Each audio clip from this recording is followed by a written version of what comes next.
bahwa di dalam Islam tidak ada istilah membuat jamaah-jamaah atau kelompok-kelompok yang mereka tujuannya untuk membuat negara atau memberontak kepada penguasa. Ini nggak dibenarkan oleh syariat Islam. Ini ada istilah bikin jamaah-jamaah, tidak ada. Jamaah yang satu, yaitu jamaah yang kita mengikuti Rasulullah dan para sahabatnya.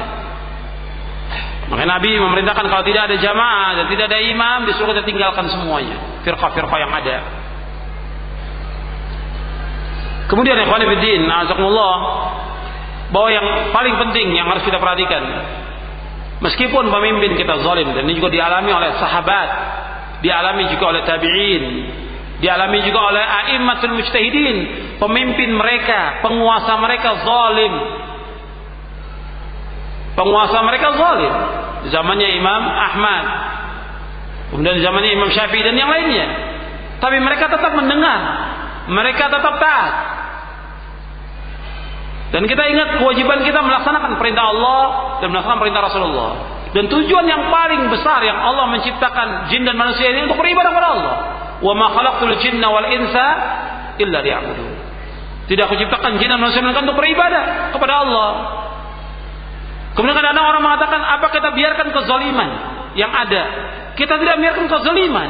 Kita merubah kezaliman diri kita dulu, kita perbaiki. Kezaliman keluarga kita, kezaliman masyarakat, dengan kita mendakwakan mereka ke jalan yang benar. Jadi kadang-kadang orang, apa kita biarkan kezaliman? Sekarang apakah antum mampu untuk merubah? Tidak akan mampu. Apakah antum 1.000 orang, 10.000 orang, 100.000 orang tidak mampu untuk merubah? Kalau mereka juga mau rubah, yang mereka lakukan perbuatan-perbuatan maksiat. Yaitu dengan apa?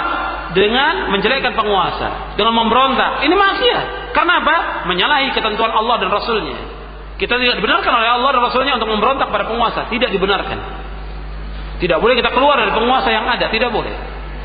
Ini nas, dalil dari Quran dan Sunnah yang sahih, dan itu yang dipahami oleh para sahabat ridwanul majma'in.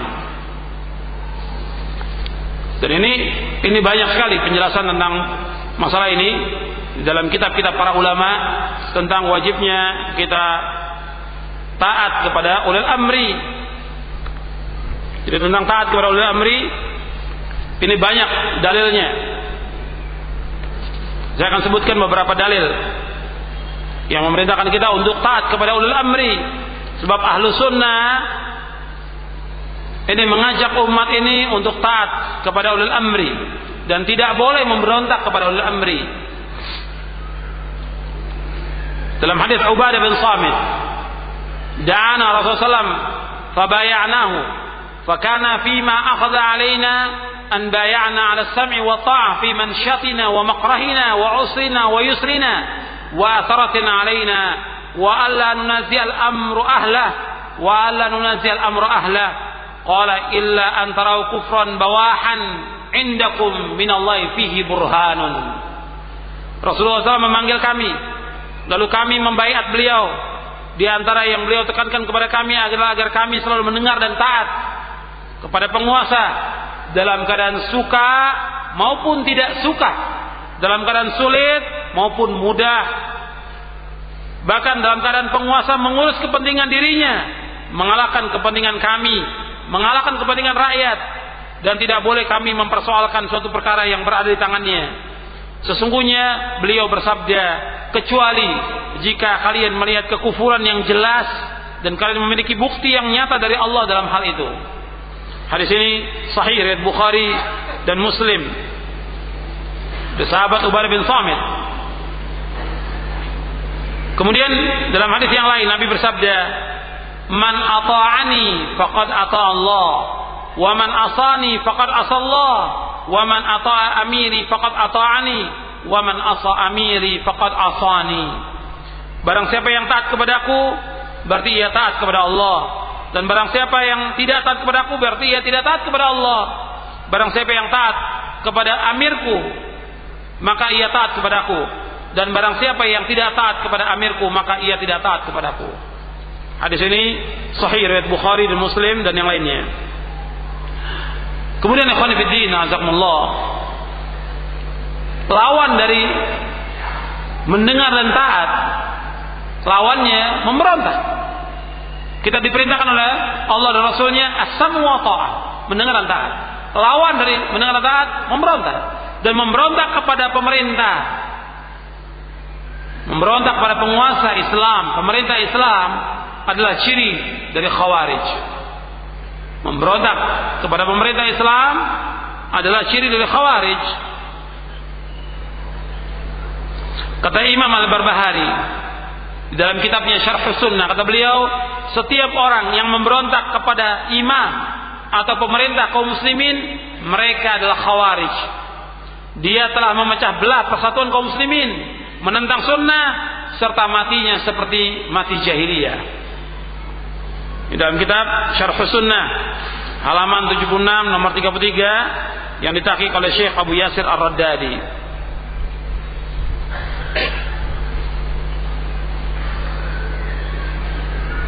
Kemudian dijelaskan oleh Syahrastani rahimahullah di dalam kitabnya Al-Milal wan Nihal, kata beliau, setiap orang yang memberontak kepada imam yang telah disepakati oleh kaum muslimin, maka mereka disebut Khawarij. Yang memberontak ini disebut Khawarij.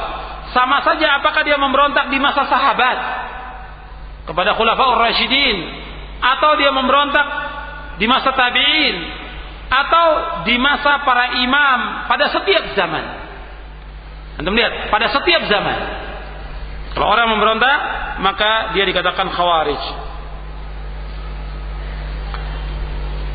Dan masih banyak lagi penjelasan para ulama Ahlus Sunnah tentang masalah ini. Dan pemberontakan ini yang pertama kali adalah dimulai dengan Khawarij. Karena itu Nabi SAW sudah mengatakan kepada para sahabat, kalau seandainya aku bertemu dengan mereka pada masanya Khawarij, aku akan bunuh mereka, kata Rasulullah.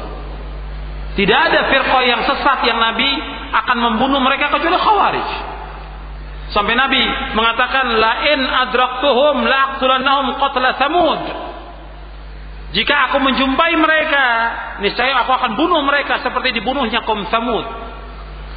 Hadis ini sahih riwayat Bukhari, Muslim, Abu Daud, Nasai, Baihaqi dari sahabat Abu Sa'id Al-Khudri, menunjukkan jeleknya Khawarij.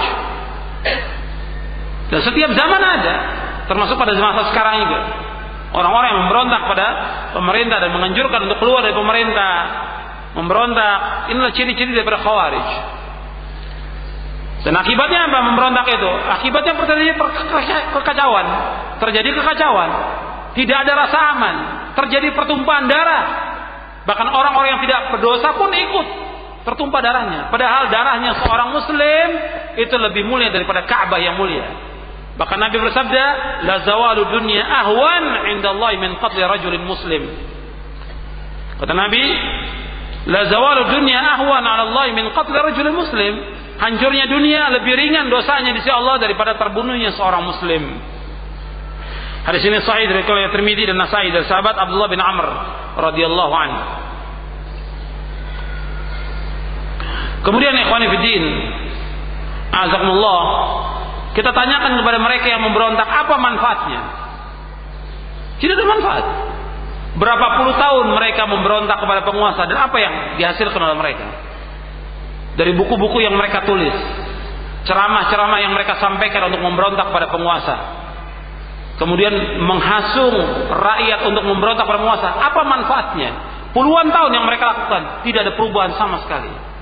Baik untuk diri mereka, maupun untuk pemerintah, maupun untuk rakyat, nggak ada perubahan sama sekali. Yang ada kekacauan demi kekacauan, yang ada kerusakan demi kerusakan, yang ada pertumpahan darah, dan yang ada kebencian, dan mendoakan kejelekan kepada penguasa. Padahal sebaliknya, kata Fudail bin Iyad, kalau seandainya aku mempunyai doa yang makbul, aku akan doakan kepada penguasa. Karena apa? Karena penguasa ini baik seluruh rakyatnya. Kalau penguasa jelek semua rakyatnya. Makanya kalau aku punya doa yang makbul, maka aku akan doakan kepada siapa? Aku akan doakan kepada penguasa. Ini jejak salafus saleh. Jejak salafus saleh seperti itu. Bukan seperti Khawarij yang tujuannya ingin merusak. Ya kalau dia tidak sampai kepada penguasa, dirusak bangunan, dibunuh orang-orang yang tidak berdosa. Ini Khawarij. Dan sampai hari ini masih ada di mana-mana di dunia Islam. Dan kita berlindung dari mereka. Kemudian yang kelima, kita masuk poin yang kelima. Akan terjadinya perpecahan dan perselisihan di tengah-tengah kaum muslimin. Nabi SAW bersabda, untuk melihat halaman 61, poin yang kelima, fa innahu may ya'ish minkum ba'di fa sayara ikhtilafan katsira. Sungguh orang yang masih hidup di antara kalian sepeninggalku, maka ia akan melihat perselisihan yang banyak. Ini kabar dari Rasulullah SAW mengenai apa yang akan terjadi pada umatnya sepeninggal beliau, berupa banyaknya perselisihan baik dalam pokok agama maupun cabangnya, baik perkataan, perbuatan dan keyakinan. Dan ini sesuai dengan apa yang diriwayatkan dari beliau sallallahu alaihi wasallam, bahwa umatnya akan terpecah menjadi 73 golongan.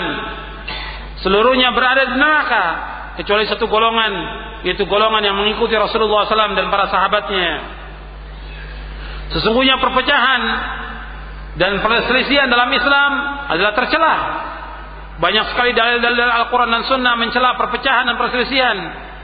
Di antaranya Allah berfirman di dalam surah Ali Imran ayat 105, "Wala takunu kalladzina tafarraqu wakhtalafu min ba'di ma ja'ahumul bayyinat wa ulaika lahum 'adzabun 'adzim." Seperti orang-orang yang bercerai-berai dari kalangan ahlul kitab. Mereka bercerai-berai dalam masalah agama, dalam perintah, dalam agama Allah, dalam perintah dan dalam larangannya, setelah datang pada mereka keterangan yang jelas berupa hujah-hujah Allah yang mereka bercerai-berai dalamnya dan merupakan kebenaran yang mereka ketahui, namun mereka sengaja menyelisihinya. Mereka menyelisih perintah Allah dan memutuskan perjanjian mereka dengan Allah sebagai sikap lancang mereka terhadap Allah. Dan bagi mereka yang bercerai-berai, mereka akan mendapatkan azab yang besar dari Allah SWT. Kemudian di dalam ayat yang lain juga Allah berfirman dalam surah Al-An'am ayat 159. Allah berfirman, "Innal ladzina farraqu dinahum wa kanu syi'a lasta minhum fi syai' innama amruhum ila Allah tsumma yunabbi'uhum bima kanu yaf'alun."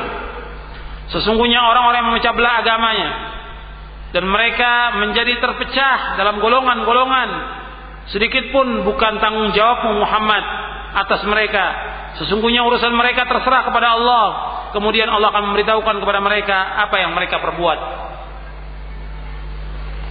Syekh Abdurrahman bin Nasir As-Sa'di rahimahullah dalam tafsirnya Taisir Kaimir Rahman fi Tafsir Kalamil Mannan, dia mengatakan ayat ini menunjukkan bahwasanya agama memerintahkan untuk berjamaah dan bersatu serta melarang dari perpecahan dan perselisihan dalam prinsip agama, bahkan dalam setiap permasalahan agama, baik yang pokok maupun cabangnya.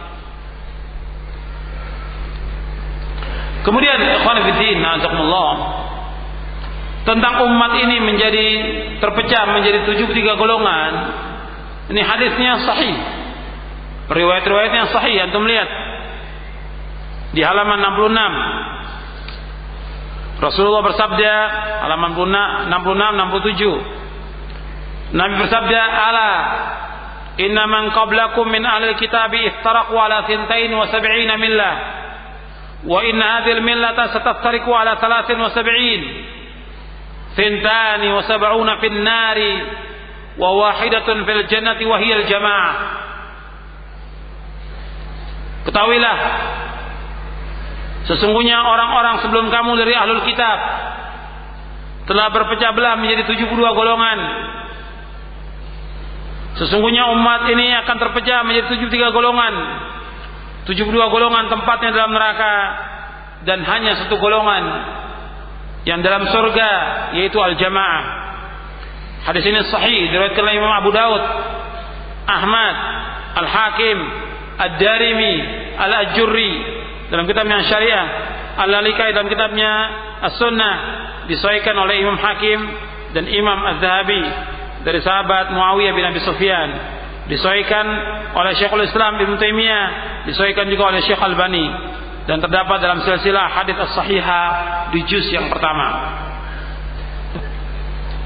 Kemudian dalam hadis yang lain, ketika Nabi menyebutkan tentang al-jamaah, yaitu satu yang masuk surga, Nabi menyebutkan kulluhum fin nari illa millatan wahidatan ma ana alaihi wa ashabi.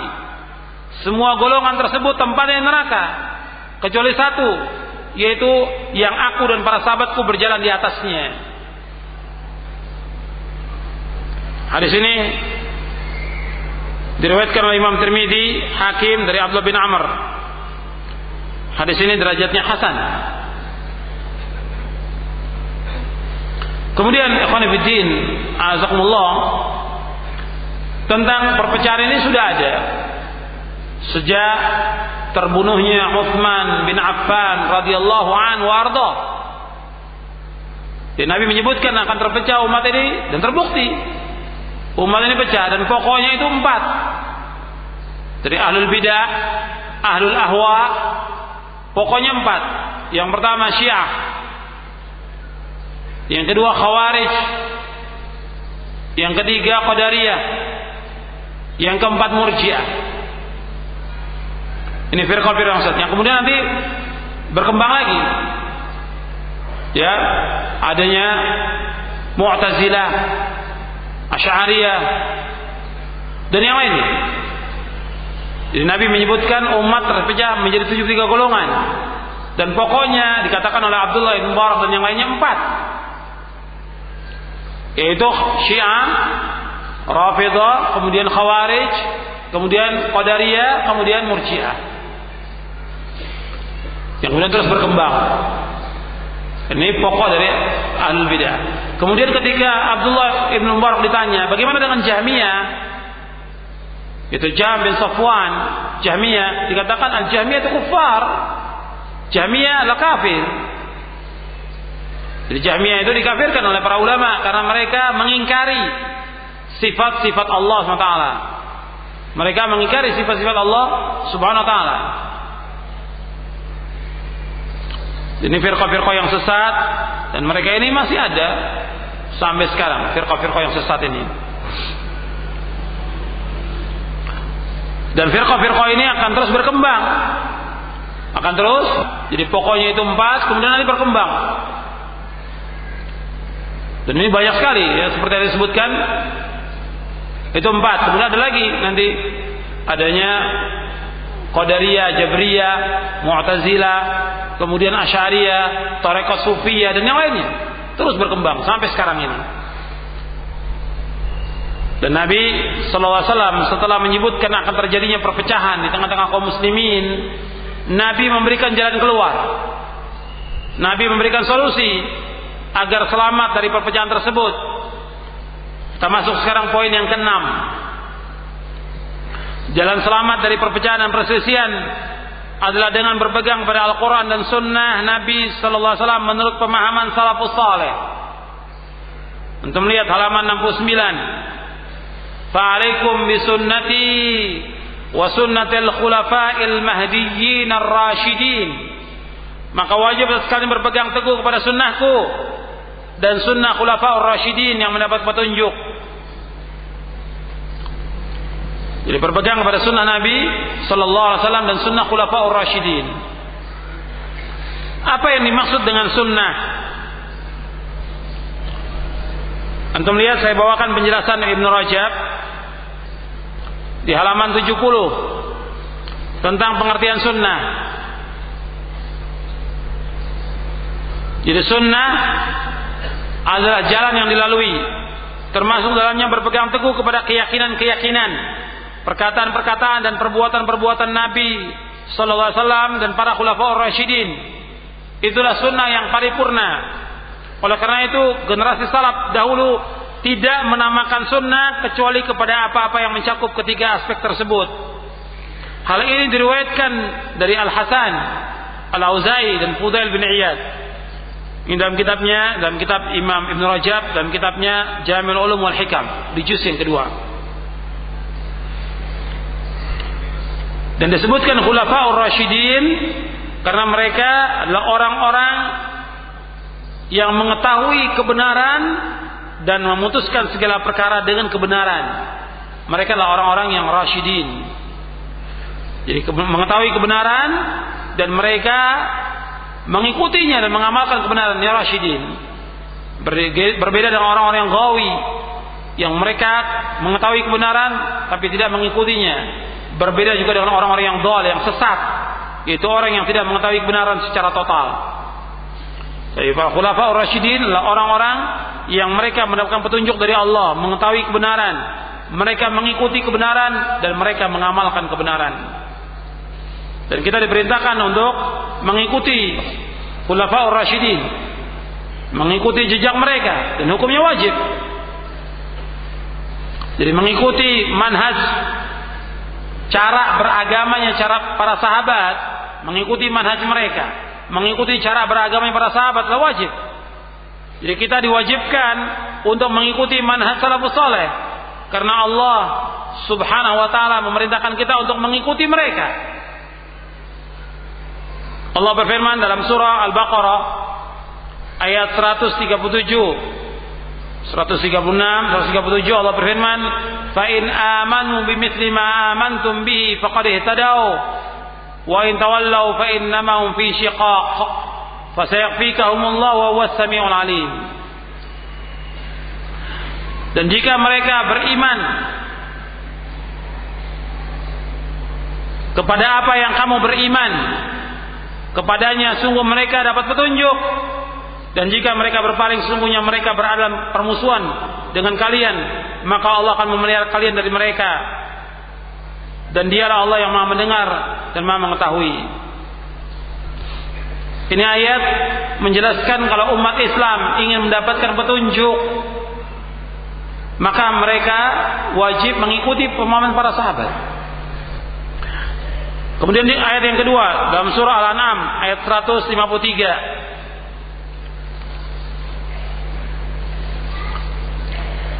Allah berfirman, "Wa anna hadza sirati mustaqiman fattabi'uhu wa la tattabi'us subula fatafarraqa bikum an sabilihi dzalikum wasaqum bihi la'allakum tattaqun."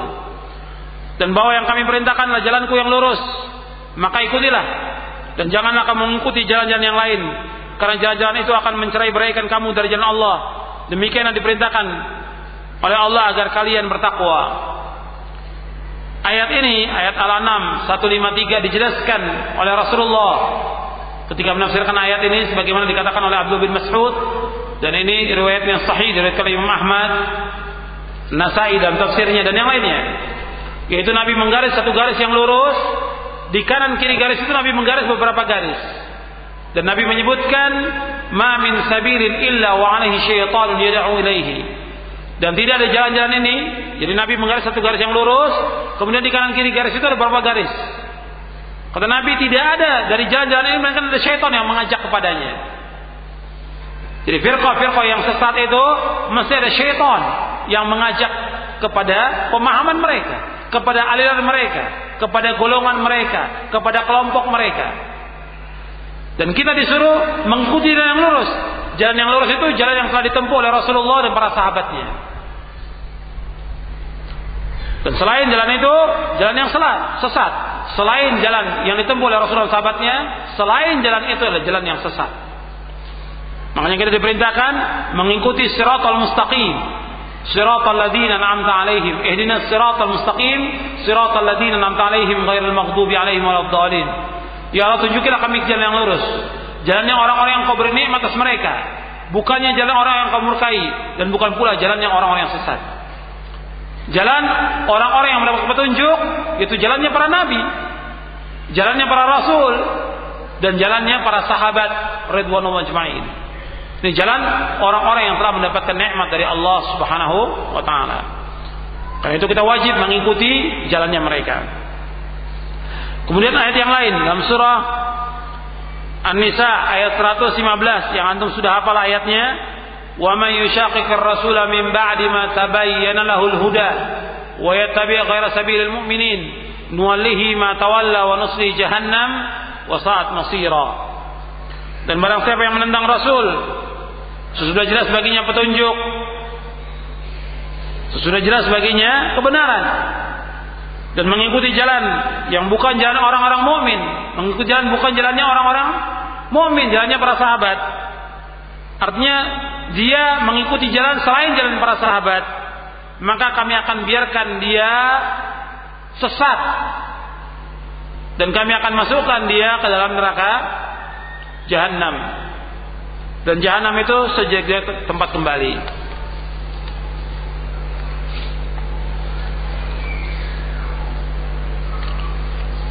Saya akan jelaskan satu ayat lagi. Allah berfirman dalam surah Al-Jum'ah ayat 2, "Huwallazi ba'atsa fil ummiyina rasulan minhum yatlu 'alaihim ayatihi wa yuzakkihim wa yu'allimuhumul kitaba wal hikmah wa in kanu min qablu lafi dhalalin mubin." Allah berfirman dalam surah Al-Jum'ah ayat 2, dialah Allah yang telah mengutus di antara orang-orang yang ummi seorang rasul dari mereka yang membacakan kepada mereka ayat-ayatnya, mensucikan mereka, mengajarkan kepada mereka Alkitab dan Al-Hikmah yaitu As-Sunnah, dan sungguh mereka sebelum itu sungguh-sungguh dalam kesesatan yang nyata. Saya akan bacakan penjelasan tentang ayat ini dari kitab Basair Dawi Syarab bi Syarah Marwiyati Manhajis Salaf.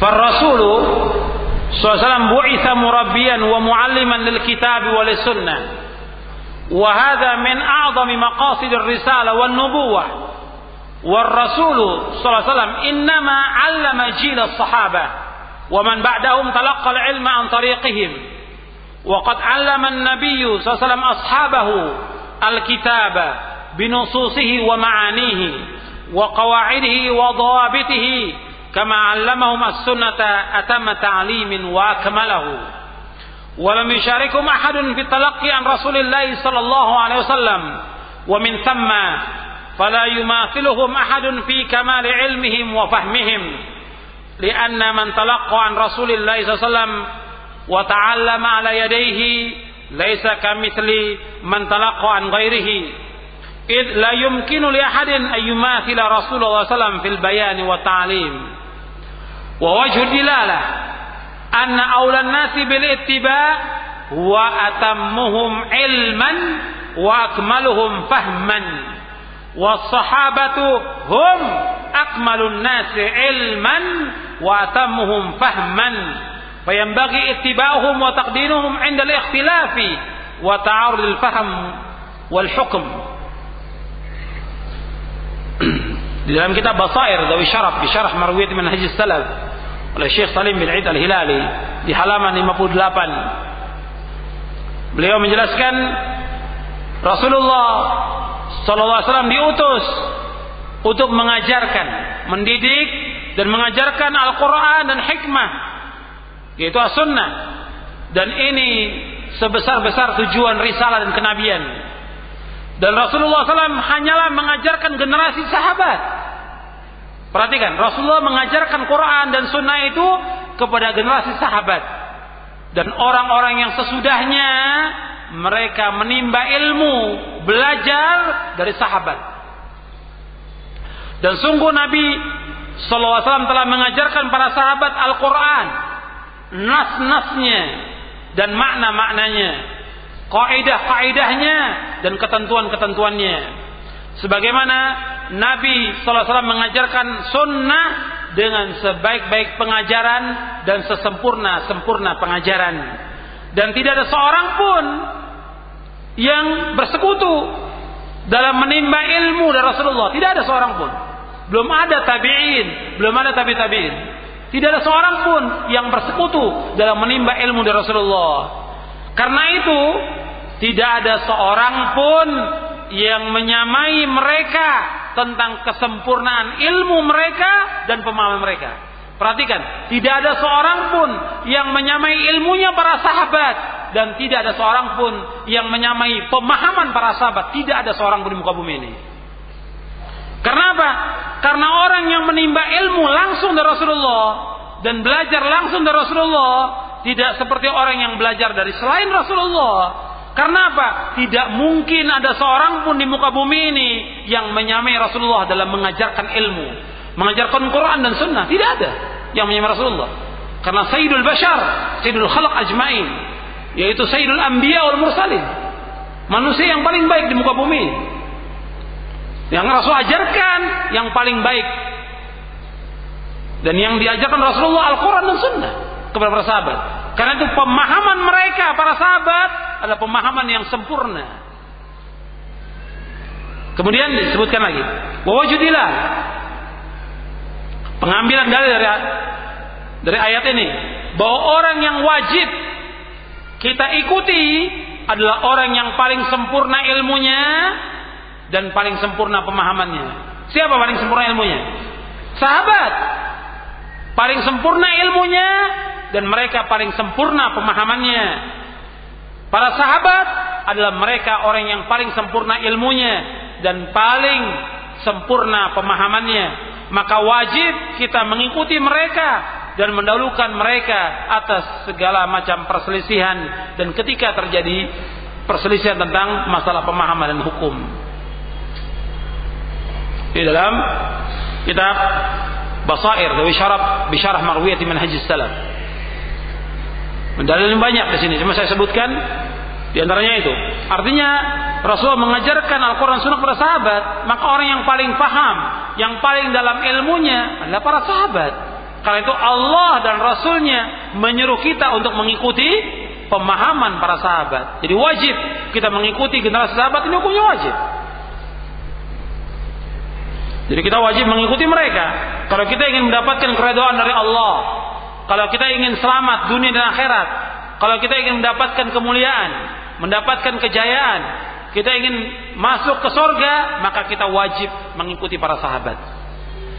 Jadi ikhwan fillah, azakumullah, kalau ada orang yang tanya kepada kita, kenapa kita mengikuti pemahaman salaf? Kenapa kita mengikuti pemahaman salaf?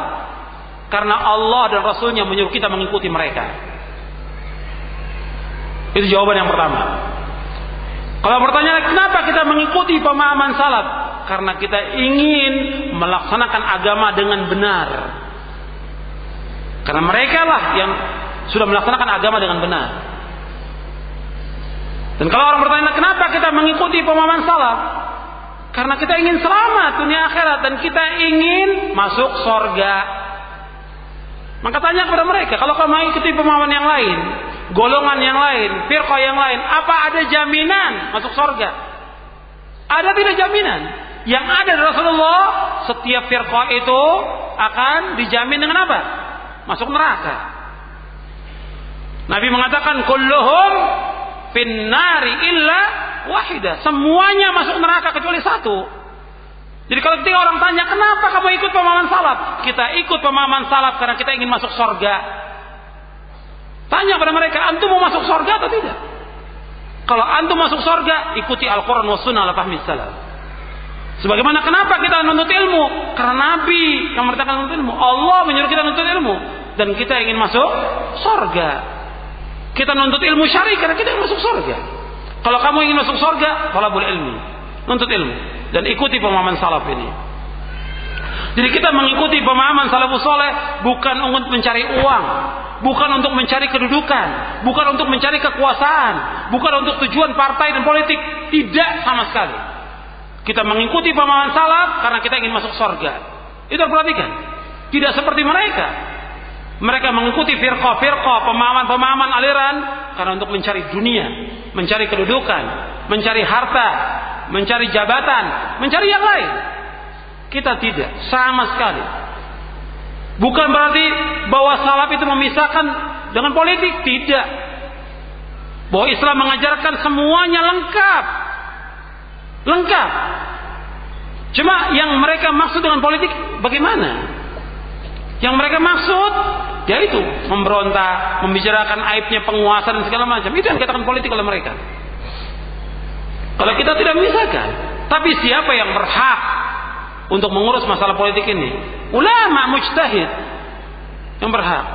Kita tidak memisahkan antara agama dengan negara. Kita nggak memisahkan antara Islam dengan politik, sama sekali tidak.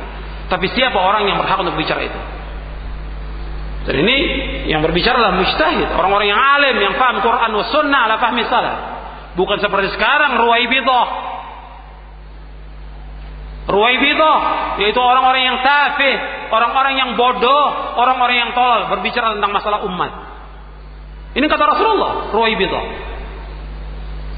Timbul Ruwaibidah di akhir zaman ini. Yang mereka berbicara tentang apa? Berbicara tentang urusan umat. Bagaimana Nabi sebutkan di dalam hadis yang sahih, kata Nabi, sayati 'alan nasi sanawatun khadda'at yusaddaqu fiha al-kadhib wa yukadzabu fiha as-sadiq wa yu'tamanu fiha al-kha'in wa yukhawwanu fiha al-amin wa yantiqu fiha ar-ruwaybidah. Qila wa ma ar-ruwaybidah? Qala ar-rajulu at-tafi yatakallamu fi amri al-'ammah. Kata Nabi SAW, akan datang kepada manusia tahun-tahun yang menipu, yang dibenarkan orang-orang yang dusta dan didustakan orang-orang yang jujur, dipercaya orang-orang yang khianat dan dikhianati orang-orang yang amanah. Dan akan berbicara pada saat itu Ruwaibidah. Orang bertanya pada Nabi, siapa Ruwaibidah itu ya Rasulullah? Yaitu orang-orang yang tafih, yatakallam fi amril ammah. Tafih dijelaskan yaitu orang-orang yang hakir, orang-orang yang jelek, orang-orang yang rendahan, orang-orang yang bodoh. Dia berbicara tentang urusan umat. Ini yang disebutkan dengan Ruwaibidah. Hadis ini disahihkan oleh Syekh Albani dalam silsilah hadis as-sahihah di juz yang keempat. Hadis ini diriwayatkan oleh Imam Ibnu Majah, Hakim dan Ahmad. Dan Hakim mengatakan sahihul isnad wa wafaqahu adz-Dzahabi. Seperti yang sekarang, orang-orang yang Ruwaibidah, tidak mengerti Quran, tidak mengerti sunnah, bahkan cara beribadah nggak ngerti, dibicara soal masalah politik. Jadi ikhwan fillah, jazakumullah, kita kembali kepada penjelasan tadi bahwa kita ini wajib mengikuti pemahaman salafus saleh. Kita mengikuti pemahaman ini karena Allah dan Rasul yang memerintahkan. Karena diperintahkan juga oleh para sahabat, dan ini merupakan jalan selamat. Dan kita ingin selamat dunia akhirat, dan kita ingin masuk surga. Bukan seperti golongan-golongan yang lain, firqah-firqah yang lain, yang mereka sibuk dengan alirannya, tokohnya, politiknya, yang kemudian mereka keluar dari siratal mustaqim. Kemudian ikhwan fillah, a'azakumullah, kita lanjutkan tentang wajibnya kita mengikuti salaf ini, yaitu ayat-ayat dan hadis-hadis Nabi SAW ini banyak sekali, puluhan, ya, tentang ayat dan hadis tentang wajibnya mengikuti manhaj salaf ini puluhan ayatnya, dan hadisnya juga puluhan tentang masalah ini. Jadi nggak bisa dibantah dengan apapun juga, kecuali kita harus mengikuti Al-Quran wa sunnah ala fahmi salaf. Jadi kalau disebutkan tentang khairun nasi qarni tsumma alladziina lahum tsumma yalunahum, sebaik-baik manusia pada masaku, kemudian sudah mereka, yang dimaksud di sini yaitu para sahabat. Yang dimaksud di sini yaitu para sahabat ridwanullah alaihim ajma'in. Dan juga yang dikatakan khair yaitu khairun nas, sebaik-baik manusia, yaitu baik tentang apanya? Yaitu baik tentang akidahnya, baik tentang manhajnya, baik tentang beribadahnya, dan baik tentang yang lainnya. Dan ingat, para sahabat ridwanullah ajmain, mereka dijamin surga. Sebagaimana Allah berfirman dalam surah Al-Hadid ayat 10. Allah berfirman, wa kullan wa'adallahu al-husna, dan mereka semuanya adalah dijamin dengan surga. Kami janjikan dengan balasan yang lebih baik, yaitu surga. Karena itu Muhammad bin Hazm, yang terkenal dengan Ibnu Hazm, dia mengatakan as-sahabatu kulluhum min ahlil jannati qata'an. Perhatikan, perkataan di kitab itu tidak ada, di buku itu tidak ada. Saya kutip dari bukunya beliau Al-Milal, Al-Fisal fil Milal wal Ahwa wan Nihal. Dan juga saya nukil dari perkataan Al-Hafidz Ibnu Hajar Al-Asqalani dalam kitabnya Al-Isabah fi Tamyiz Sahabah di juz yang pertama halaman 10. Kata Ibnu Hajar, telah berkata Abu Muhammad bin Hazm, as-sahabatu kulluhum min ahlil jannati qat'an.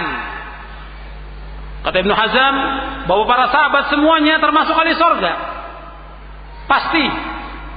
Dengan dasar apa? Ayat wa kullan wa'adallahu al-husna, bahwa mereka semuanya dijanjikan dengan surga.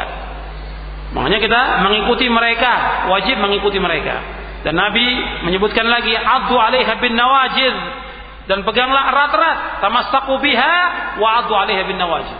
Peganglah erat-erat dan gigitlah dengan geram kalian.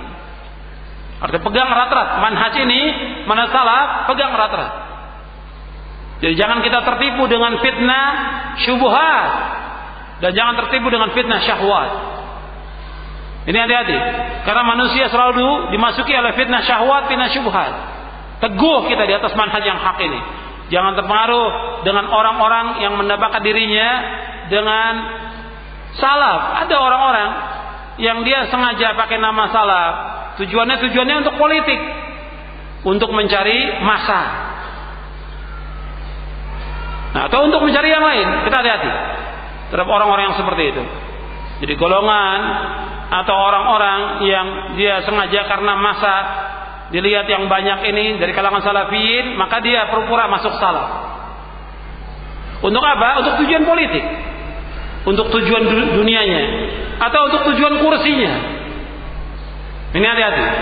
Dan kita jangan terpengaruh dengan fitnah-fitnah yang ada ini. Dan fitnah itu seperti malam yang kelam, gelap dan berbahaya fitnah itu. Makanya kita harus berhati-hati. Yang kadang-kadang pagi orang itu mukmin, sorenya kafir, kata Nabi. Sorenya mukmin, paginya kafir. Makanya kita setelah tahu akidah dan manhaj yang lain, kita terus beramal. Yang kita tahu amalkan, yang kita tahu amalkan sesuai dengan sunnah dan ikhlas karena Allah. Sebab Nabi menyebutkan apa? Dengan banyak amal, bersegera untuk beramal. Jadi nuntut ilmu, amalkan. Nuntut ilmu, amalkan. Sebab Nabi bersabda dalam hadis yang sahih yang diriwayatkan oleh Imam Muslim, badiru bil a'mali fitanan ka qita'il lail mudlim. Yusbihu ar-rajulu mu'minan wa yumsi kafiran, wa yumsi mu'minan wa yusbihu kafiran, yabi'u dinahu bi aradin minad dunya. Dalam hadis Muslim, Nabi bersabda, hendaklah kalian bersegera untuk beramal. Karena fitnah-fitnah itu seperti malam yang kelam. Yang pagi orang itu beriman, sore kafir. Sore dia iman, pagi kafir. Karena menjual agamanya dengan harga yang sedikit dari dunia ini. Nasallallahu salam wal afiyah. Kemudian selanjutnya kita masuk poin yang ketujuh. Yang ketujuh, Nabi bersabda, wa iyyakum muhdatsatil umur fa inna kulla muhdatsatin bid'ah. Jauhkan diri kalian dari setiap perkara-perkara yang baru, karena setiap yang baru adalah bid'ah. Ya, Nabi ingatkan di sini, jauhkan diri kalian dari setiap perkara-perkara yang baru. Jadi perkara-perkara yang baru. Karena agama Islam ini sudah sempurna. Allah berfirman, "Al-yauma akmaltu lakum dinakum wa atmamtu 'alaikum ni'mati wa raditu lakumul Islam madina." Pada hari ini aku telah sempurnakan bagimu agamamu. Aku telah cukupkan nikmatku atasmu dan aku ridha Islam menjadi agama bagimu. Jadi agama Islam ini sudah sempurna. Kita tidak boleh menambah dan tidak boleh kita mengurangi. Karena yang membawa manusia ke surga Nabi sudah jelaskan, yang membawa manusia ke neraka Nabi sudah jelaskan. Sebagaimana Nabi bersabda, "Ma baqiya syai'un yuqarribu minal jannati wa yub'idu minan nar illa wa qad buyyina lakum." Tidaklah tertinggal satu pun yang mendekatkan kalian ke surga dan menjauhkan diri kalian dari neraka, melainkan telah dijelaskan semuanya kepada kalian. Kemudian ikhwani fiddin, azakumullah, bahwa setiap perkara yang baru ini adalah bid'ah. Setiap perkara yang baru adalah bid'ah. Dan bid'ah itu, definisi bid'ah, antum lihat di halaman 89, halaman 90. Nabi bersabda, "Al-bid'atu tariqatun fid din mukhtara'atun tudahi syar'iyyata yuqsadu bis-suluki 'alaiha al-mubalaghatu fit ta'abbud lillahi subhanahu." Bid'ah adalah cara yang baru dalam agama yang dibuat menyerupai syariat dengan maksud untuk berlebih-lebihan dalam beribadah kepada Allah. Ini penjelasan Imam Asy-Syatibi dalam kitabnya Al-I'tisam. Beliau wafat tahun 790 Hijriah. Jadi bid'ah itu cara yang baru dalam agama yang diadakan.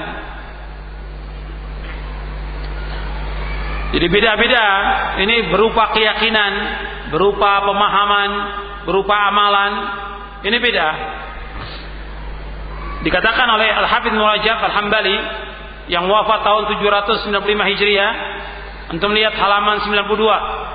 Halaman 92. Yang dimaksud dengan bid'ah adalah apa yang tidak memiliki dasar hukum dalam ajaran syariat yang menunjukkan keabsahannya.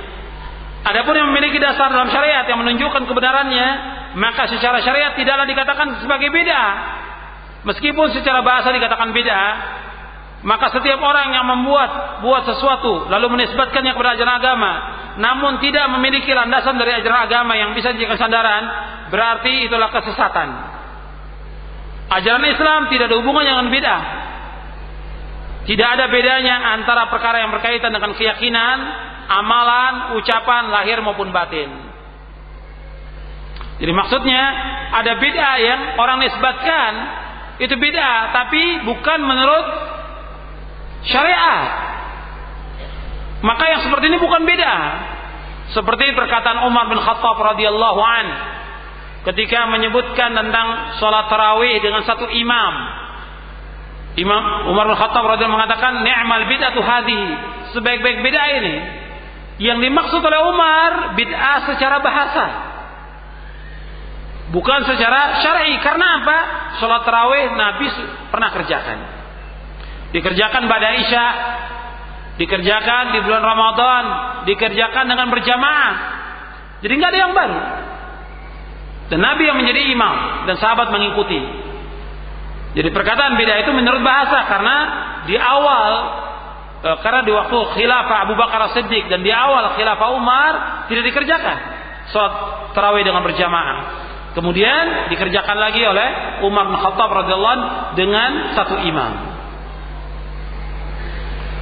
Jadi ada istilah bid'ah itu yang menurut bahasa, seperti perkataan Imam Syafi'i yang sering dijadikan dalil orang-orang yang mengatakan bahwa ada bid'ah itu yang hasanah.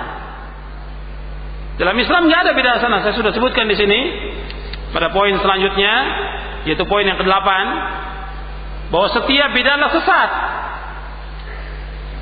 Setiap bid'ah itu adalah sesat. Nggak ada yang namanya bid'ah hasanah, tidak ada.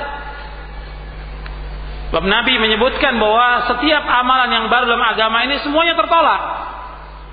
Nabi bersabda, "Man ahdatsa fi amrina hadza ma laysa minhu fa huwa radd."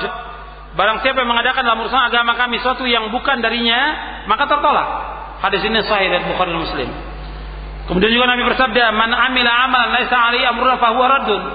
Barang siapa mengamalkan satu amalan yang tidak ada contoh dari kami, tertolak. Hadis sahih riwayat Muslim.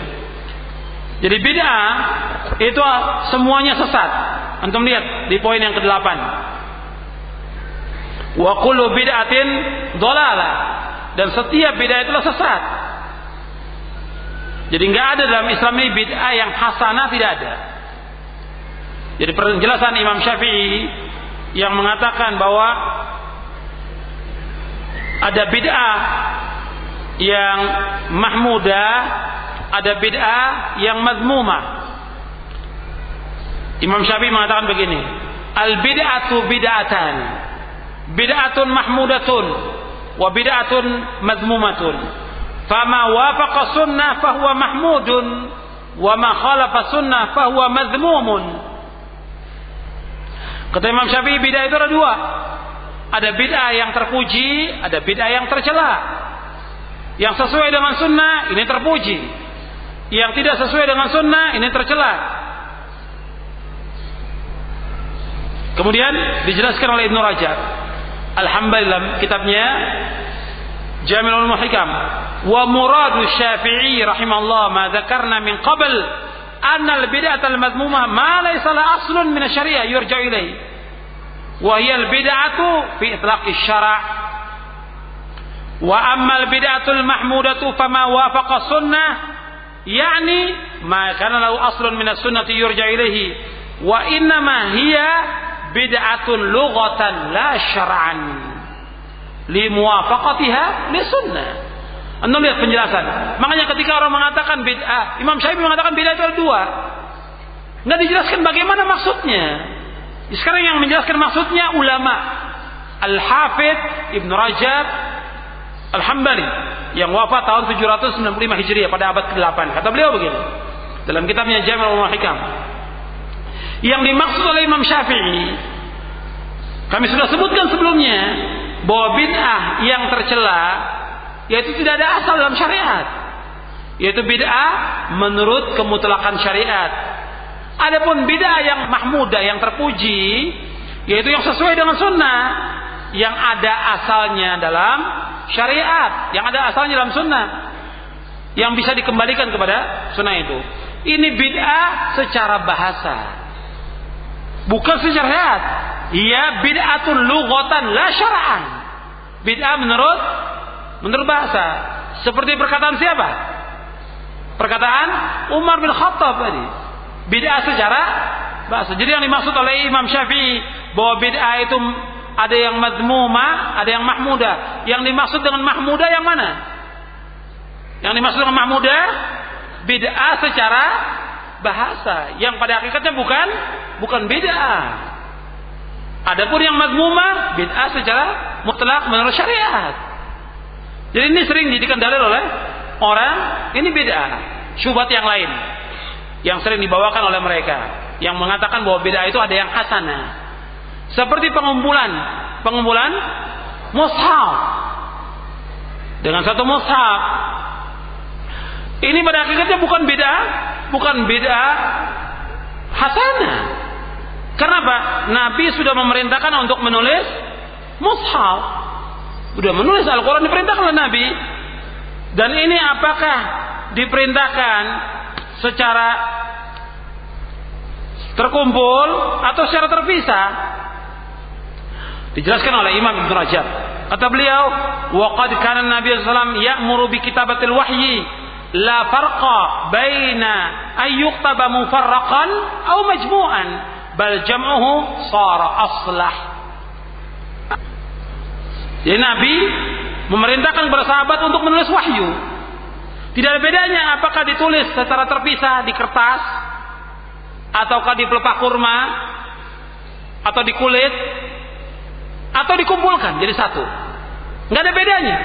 Nabi memerintahkan untuk ditulis. Sudah ada perintah Nabi untuk menulis wahyu. Bahkan mengumpulkannya, ini yang terbaik. Dan Allah sudah memberikan isyarat dalam Al-Quran. Alif lam mim dzalikal kitab. Alif lam mim dzalikal kitab, bahwa Al-Quran adalah kitab yang akan terkumpul dalam satu mushaf.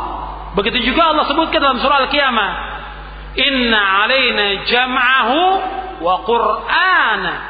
Dan kami yang mengumpulkan Al-Quran dan juga bacaannya. Allah yang mengumpulkan Al-Quran. Dan ini ijma' sahabat. Dan sahabat tidak akan berkumpul dalam kesesatan. Sahabat, innallaha la yajma'u hadhil ummati ala dhalalah. Sesungguhnya Allah tidak akan kumpulkan umat ini dalam kesesatan. Enggak mungkin sahabat ijma' dalam kesesatan, tidak mungkin selama-lamanya. Jadi sahabat ijma' tentang pengumpulan Al-Quran, dan itu bukan bid'ah hasanah, bukan. Enggak ada yang namanya bid'ah hasanah dalam Islam, tidak ada. Jadi banyak yang dijadikan dalil oleh mereka itu pada hakikatnya bukan bid'ah, semua mereka katakan adalah bid'ah hasanah. Jadi semua bid'ah adalah sesat. Antum lihat di halaman 103. Halaman 103. Perkataan Imam Malik. Man ibtada'a fil islami bid'atan yaraha hasanatan faqad za'ama anna Muhammadan sallallahu alaihi wasallam khana ar-risalah. لأن الله يقول اليوم أكملت لكم دينكم وأتممت عليكم نعمتي ورضيت لكم الإسلام دينا فما لم يكن يومئذ دينا فلا يكون اليوم دينا. Kata Imam Malik, barang siapa yang mengadakan suatu bid'ah dalam Islam yang ia pandang hal itu baik, itu bid'ah hasanah, maka sungguh dia telah menuduh Nabi Muhammad SAW mengkhianati risalah. Karena sungguhnya Allah Ta'ala telah berfirman, pada hari ini telah kusempurnakan agamamu, dan aku telah cukupkan nikmatku atasmu, dan aku ridho Islam menjadi agama bagimu. Maka sesuatu yang pada hari itu, pada masa beliau, bukan ajaran agama, maka hari ini pun bukan ajaran agama. Dalam kitab Al-I'tisam, ya, untuk perhatikan, ya, kata Imam Malik, barang siapa mengadakan satu bid'ah yang dia anggap baik, maka dia telah menuduh Nabi Muhammad khianat. Kenapa menuduh Nabi Muhammad khianat? Karena dia menuduh Nabi Muhammad ada yang belum beliau sampaikan. Padahal beliau sudah sampaikan semua kepada para sahabat, sampai beliau mengatakan, ala hal ballagtu, pada waktu Hajjatul Wada, apakah aku sampaikan semua tentang Islam kepada kalian? Sahabat menjawab, iya, engkau sudah sampaikan. Nabi mengatakan sampai menunjuk ke langit, Allahumma syhad, ya Allah saksikan, aku sudah sampaikan semuanya Islam ini kepada kalian, semuanya disampaikan. Yang membawa manusia ke surga Nabi sudah jelaskan, yang membawa manusia ke neraka Nabi sudah jelaskan. Nggak ada satupun yang tertinggal, tidak ada. Semua Nabi jelaskan. Makanya ketika orang-orang musyrik mengatakan kepada Salman Al-Farisi, wahai Salman, apakah Nabi kalian mengajarkan kepada kalian segala sesuatu sampai tentang tata cara buang air? Kata Salman, ajal. Iya, Nabi kami mengajarkan kepada kami segala sesuatu sampai tentang tata buang air. Kalau tentang buang air diajarkan Rasulullah, nggak mungkin Nabi tidak mengajarkan tentang akidah, tentang tauhid, tentang bahaya syirik, tentang sunnah, tentang bahaya bid'ah, tentang bagaimana menempuh hidup ini supaya selamat dunia akhirat. Nggak mungkin Nabi nggak ajarkan kepada umat ini. Dan hadis ini sahih riwayat oleh Muslim. Jadi ikhwan fillah, azakumullah, dan kepada seluruh kaum muslimin dan muslimat, kita tidak boleh berbuat bid'ah. Tidak boleh. Tidak boleh menganggap satu ini baik menurut akal kita, menurut perasaan kita, nggak boleh. Islam ini sudah sempurna. Kewajiban kita untuk ittiba' kepada Rasulullah sallallahu alaihi wa ala alihi wasallam. Kemudian yang terakhir, yang ke-9. Wa kullu dhalalatin finnar. Di dalam hadis disebutkan kullu bid'atin dhalalah wa kullu dhalalatin finnar. Dan setiap kesalahan teman neraka. Di hadis ini, di hadis Irbad bin Sariyah, tidak ada kalimat wa kullu dhalalatin finnar, tidak ada. Tapi ini dari riwayat lain yang diriwayatkan oleh Imam An-Nasa'i dari sahabat Jabir bin Abdullah, bahwa Nabi bersabda, wa kullu dhalalatin finnar, setiap kesesatan tempatnya neraka. Ini diriwayatkan oleh Imam An-Nasa'i dan sanadnya sahih, disahihkan oleh Syekh Al-Albani dalam kitabnya Sahih Sunan An-Nasa'i, dan juga disahihkan dalam kitabnya Hidayat Ruwat fi takhrij ahadits al-masabi wal mishkat. Hadis ini menunjukkan kepada ancaman. Jadi ancaman. Hadis ini bentuknya ancaman bahwa orang yang berbuat bidah diancam dengan masuk neraka. Antum perhatikan ancaman ya, bukan berarti kita mengatakan orang yang berbuat bidah pasti masuk neraka, tidak. Dan nggak boleh kita mengatakan demikian. Kita hanya menyebutkan bahwa hadis ini hadis wa'id, ancaman, bahwa orang yang berbuat bid'ah dia ancam dengan masuk neraka. Tapi nggak boleh kita katakan orang berbuat bid'ah pasti masuk neraka, tidak boleh. Karena kita tidak tahu tentang akhir kehidupan seseorang. Kita tidak tahu tentang akhir kehidupan seseorang. Dan Syekhul Islam Ibnu Taimiyah rahimahullah mengatakan begini, seorang yang berilmu terkadang menyebutkan ancaman terhadap sesuatu yang dipandangnya sebagai perbuatan dosa, padahal dia mengetahui bahwa orang yang mentakwilkannya diampuni dan tidak terkena ancaman. Tetapi dia menyebutkan hal itu untuk menjelaskan bahwa perbuatan dosa mengakibatkan mendapatkan siksa. Dia hanya mengingatkan untuk menghalangi manusia dari perbuatan yang dipandangnya sebagai dosa. Ini dalam Majmu' Fatawa di juz 23. Kemudian dalam Majmu' Fatawa di juz yang keempat, kata beliau, antum lihat halaman 110. Nas-nas ancaman bentuknya umum, maka kita tidak menyatakan dengannya kepada orang tertentu bahwa dia termasuk penghuni neraka.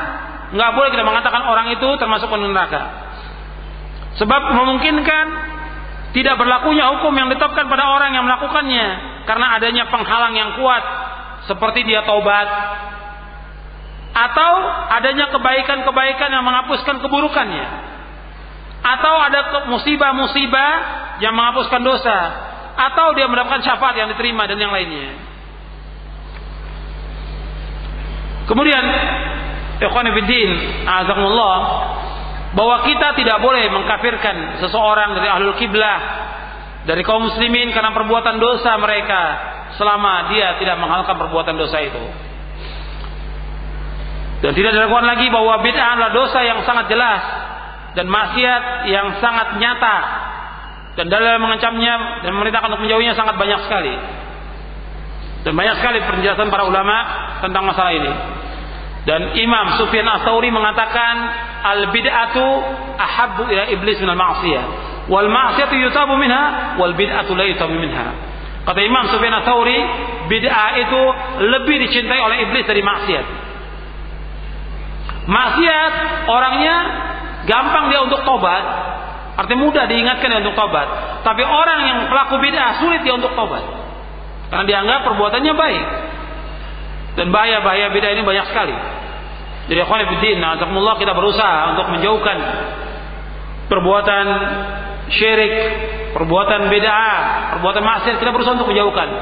Dan kita mohon kepada Allah agar kita tetapkan di atas Al-Quran wa sunnah ala fahmi salaf, dalam keadaan mentauhidkan Allah, kemudian melaksanakan sunnah-sunnah dan melaksanakan ketaatan kepada Allah SWT. Ya, ini saja yang dapat saya sampaikan dari hadis Irbad bin Sariyah. Ada 9 poin yang dapat kita ambil, yang dapat kita kaji pada kesempatan hari ini. Mudah-mudahan bermanfaat untuk saya dan untuk antum sekalian. Wassallallahu nabiyana Muhammadin sallallahu alaihi wasallam wa akhiru da'wana alhamdulillahirabbil alamin. Alhamdulillah wassalatu wassalamu ala Rasulillah, asyhadu an la ilaha illallah wa la syarika lahu wa asyhadu anna Muhammadan abduhu wa rasuluh. Allahumma shalli wa sallim wa barik ala nabiyina Muhammadin sallallahu alaihi wasallam. Ada pertanyaan yang masuk. Ya, tentunya tidak semua pertanyaan saya bisa jawab, dan ini sering saya sampaikan karena keterbatasan ilmu saya dan juga keterbatasan waktu. Dan satu orang satu pertanyaan, dan usahakan pertanyaan yang berkaitan dengan materi lebih dahulu. Bagaimana menjawab syubhat tentang bolehnya meminta kekuasaan dengan dalil Nabi Yusuf? Ditanya kepada orang itu, apakah antum sama dengan Nabi Yusuf? Tentang ilmu, tentang iman, tentang takwa, tentang adab, tentang akhlak, apa antum sama? Sedangkan jangankan antum, ya, Abu Dzar Al-Ghifari radhiyallahu anhu arda, yang termasuk minas sabiqin al-awwalin. Kata Nabi ketika Abu Dzar minta jabatan, apa kata Nabi kepada Abu Dzar? Abu Dzar, yang orang sudah tahu, orang minas sabiqin al-awwalin, yang dijamin dengan surga. Innaka dha'if wa innaha amanah wa innaha yaumal qiyamati satakun wa inna satakun yaumal qiyamati khizyun wa nadama illa man akhadha bihaqqiha wa adda alladhi alayhi fiha. Kata Rasul kepada Abu Dzar, sesungguhnya engkau lemah, dan ini amanah, kekuasaan ini amanah, jabatan amanah, dan sesungguhnya jabatan ini akan menjadi penyesalan dan kehinaan pada hari kiamat kecuali orang-orang yang mengambilnya dengan jujur dan dia laksanakan dengan baik. Jadi harus perhatikan. Jadi dia dudukan dirinya sebagai Abu Dzar lah. Jangan Nabi Yusuf, Abu Dzar dulu. Bagaimana kalau antum sebagai Abu Dzar? Kata Rasulullah, innaha amanah wa innaha satakunu yaumal qiyamati khizyun wa nadama. Jadi orang-orang yang mengatakan bolehnya kita berpolitik, tujuan mereka adalah kursi, jabatan, fulus. Itu yang dicari, dunia. Sedangkan Nabi sudah ingatkan, fattaqud dunya wattaqun nisa. Hendaklah kamu hati-hati kepada dunia dan hati-hati kepada wanita, kata Rasulullah. Bagaimana taat kepada ulil amri, sedangkan ulil amri tidak melaksanakan syariat Islam? Sekarang untuk bisa melaksanakan syariat Islam, ini perlu kepada waktu. Perlu kepada waktu, tidak gampang.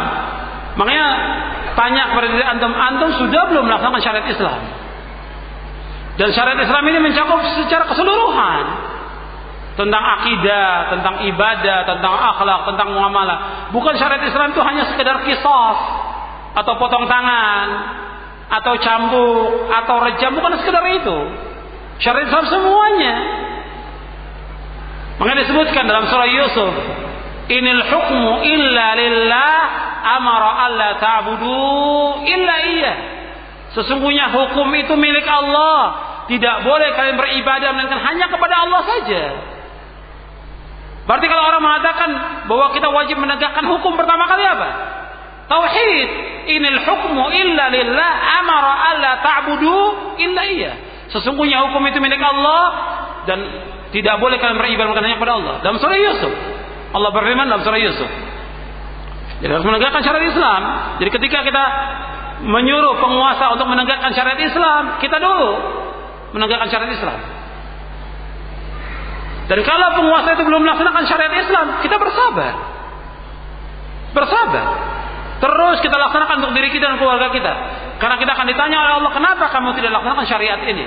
Kenapa kamu tidak mentauhidkan Allah? Kenapa kamu tidak melaksanakan sunnah? Kenapa kamu berbuat syirik? Kenapa kamu berbuat... Ini akan ditanya oleh Allah pada hari kiamat nanti. Dan Allah tidak akan tanya tentang penguasa kita, siapa penguasa kita. Allah nggak akan tanya. Allah akan tanya tentang diri kita. Allah akan tanya bagaimana kita mengurus istri dan anak kita. Allah akan tanya bagaimana kita mengurus keluarga kita. Allah akan tanya apakah kita mengikuti Rasulullah atau tidak. Dan orang-orang yang mengatakan menerapkan hukum Islam, menegakkan syariat Islam, tanya kepada mereka, antum tegakkan tidak syariat Islam untuk diri antum?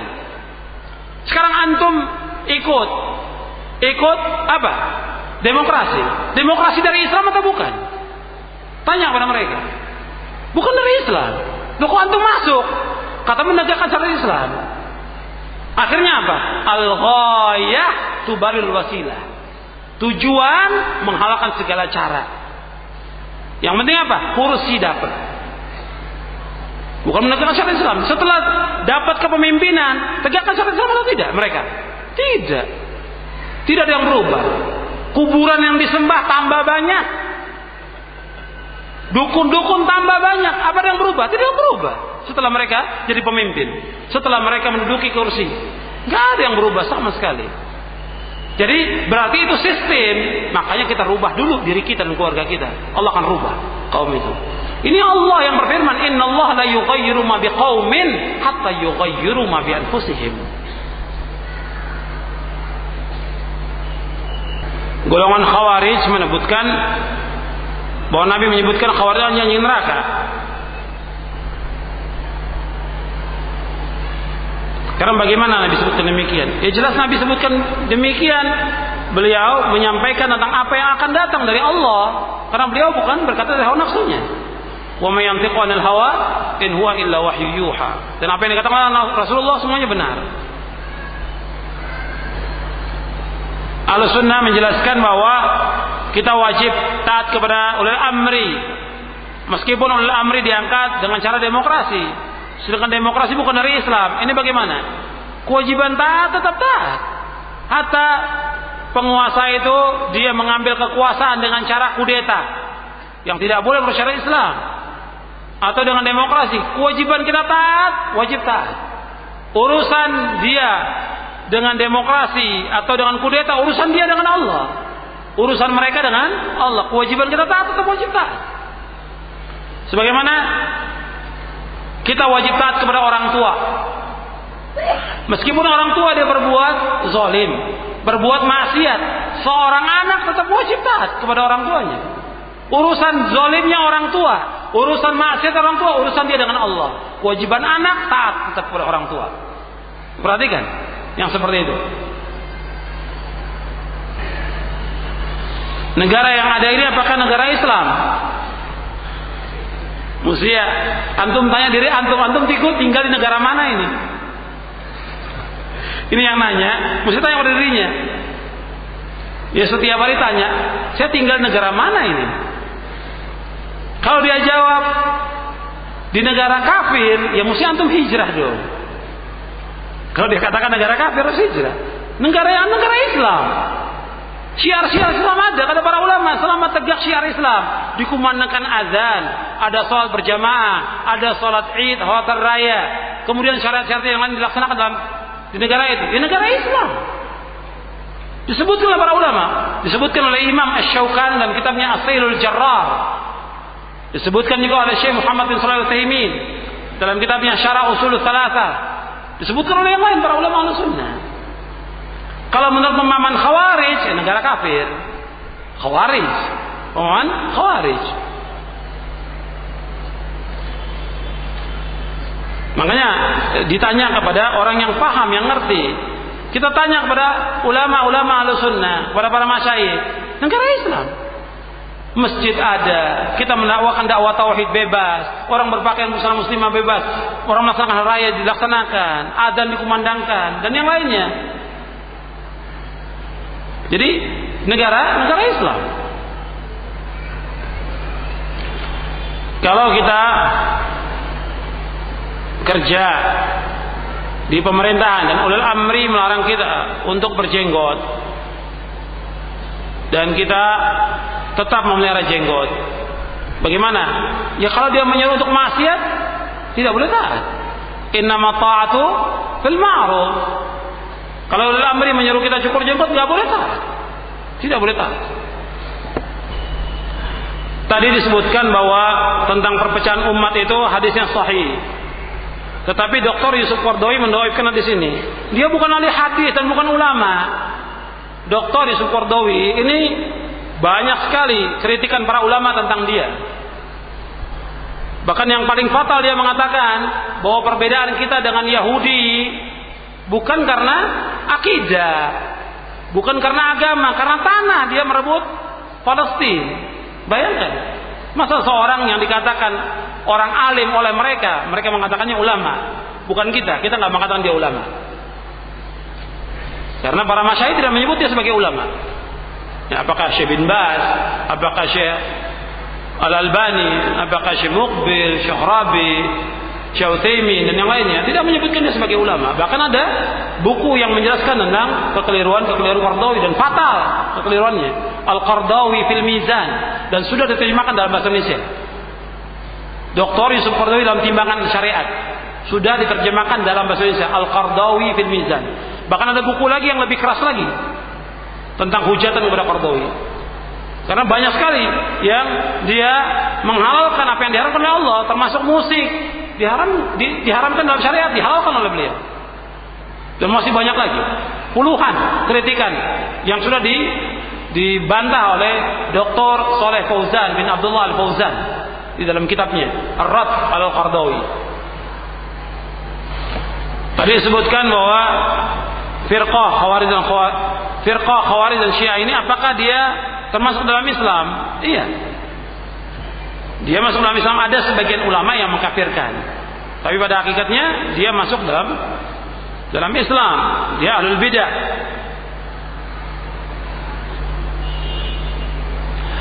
Rasulullah pernah berdoa 3, yang 2 dikabulkan, 1 tidak, yaitu meminta supaya tidak terjadi kemarau yang panjang. Kemudian tidak dikuasai oleh musuh, di sini kurang catatannya, tidak dikuasai oleh musuh Islam. Yang ketiga, supaya tidak terjadi perpecahan di tengah-tengah umat. Yang 2 dikabulkan, yaitu tidak terjadi pacaklik yang panjang. Yang kedua, tidak dikuasai oleh musuh-musuh, meskipun musuh itu berkumpul di muka bumi ini.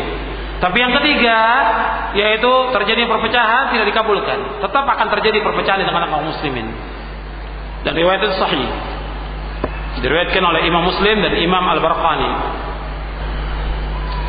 Apakah seterusnya yang diwasiatkan oleh seorang yang akan meninggal dunia, apakah boleh disampaikan kepada ahli waris atau orang lain? Ya, disampaikannya kepada ahli waris. Atau orang yang mau meninggal tetap dianjurkan untuk wasiat. Dan wasiat yang paling baik kepada keluarga agar mereka bertakwa kepada Allah, agar mereka mentauhidkan Allah, menjauhkan syirik, melaksanakan sunnah, menjauhkan bid'ah, melaksanakan sholat yang 5 waktu dan yang lainnya. Kemudian berwasiat juga kalau saya meninggal, hutang segera diselesaikan. Yang pertama kali hutang, baru wasiat-wasiat yang lainnya. Jadi memang dianjurkan ketika orang mau meninggal, dianjurkan untuk berwasiat. Allah yang berfirman dalam surah Al-Baqarah tentang masalah wasiat kepada ahli waris. Artinya orang yang akan meninggal, apa yang harus diwasiatkan.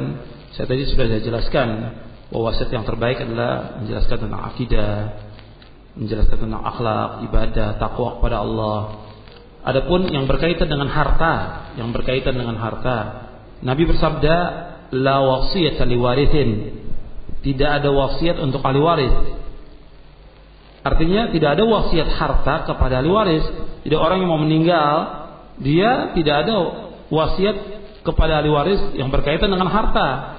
Karena apa? Karena ahli waris mendapatkan bagian dari warisan. Jadi nggak ada wasiat lagi. Umpamanya si yang meninggal mengatakan atau bapaknya mengatakan kepada anak-anaknya, saya wasiatkan rumah ini untuk fulan untuk fulan. Ini tidak ada. Kenapa? Setelah bapaknya meninggal atau keluarganya meninggal, ahli waris otomatis dia mendapatkan bagian. Yang laki mendapatkan 2 bagian, kemudian yang perempuan mendapatkan 1 bagian. Jadi itu yang ada menurut syariat. Jadi tidak ada wasiat kepada ahli waris yang berkaitan dengan masalah harta. Adapun wasiat tentang takwa dan yang lain tetap ada. Nasihat mereka untuk selalu berjalan di atas kebaikan, berpegang pada Al-Quran wa Sunnah ala fahmi salaf. Ya, itu saja. Ya, ini saja yang perlu saya sampaikan karena sudah masuk waktu zuhur. Wassallallahu nabiyana Muhammadin sallallahu alaihi wasallam. Subhanakallahumma wa bihamdik asyhadu an la ilaha illa anta astaghfiruka wa atubu ilaik. Allahumma shalli wa sallim wa barik ala nabiyina Muhammad sallallahu alaihi wasallam. Assalamualaikum warahmatullahi wabarakatuh.